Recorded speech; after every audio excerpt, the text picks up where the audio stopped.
کہ آپ آئیں اور تعارفی کلمات جو ہیں وہ پیش کریں. زاہد حسین آبرو صاحب. ابھی عرض کر دوں گا کہ انہوں نے عرض کیا کہ یہ سوال کیوں اٹھتے ہیں, یہ اعتراضات کیوں اٹھتے ہیں. یہ انسان کی جبلت کے اندر ہے. انسان جب کسی دوسرے کو دیکھتا ہے تو وہ اسے اس کی آنکھ سے نہیں, وہ اسے اپنی آنکھ سے دیکھ رہا ہوتا ہے. تو آج جو لوگ قائد اعظم کے کہ وہ مسلمان تھے کہ نہیں, یہ سیکولر اسٹیٹ چاہیے تھی, بستے ہیں جس میں آہنی اقبال کے شاہین ہیں. صدر علی وقار اور میرے معزز سامعین السلام علیکم.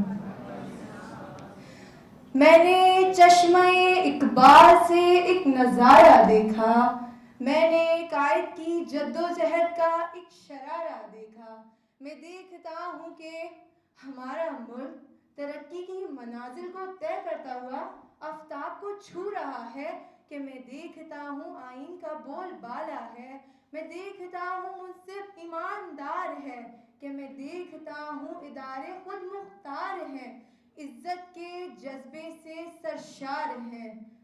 لیکن پھر حال جھنجھلا لیتا ہے, میں بیدار ہوتی ہوں, آنکھ کھل جاتی ہے اور خواب ٹوٹ جاتا ہے. جناب والا, یہ اسلام کے نام پہ بننے والا میرا ملک, میرا وطن, میرا پاکستان, جہاں جھوٹ, نفرت اور کینہ بھرا ہوا ہے. جناب والا, آج مجھے کہنے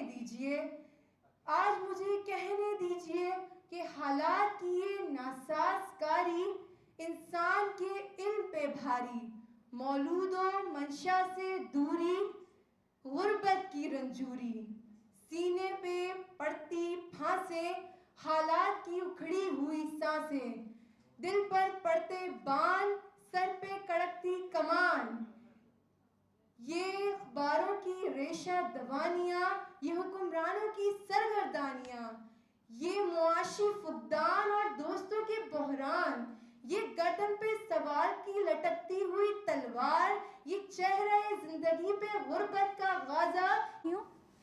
دنیا میں تبدیلی جب بھی آتی ہے ایک لیڈر کی بدولت آتی ہے, کہ جس اپنے الفاظ کے مطابق قائد اعظم محمد علی جناح وہ انسان تھے کہ جو صحیح معنوں میں ایک لیڈر, ایک قوم اور ایک رہنما تھے.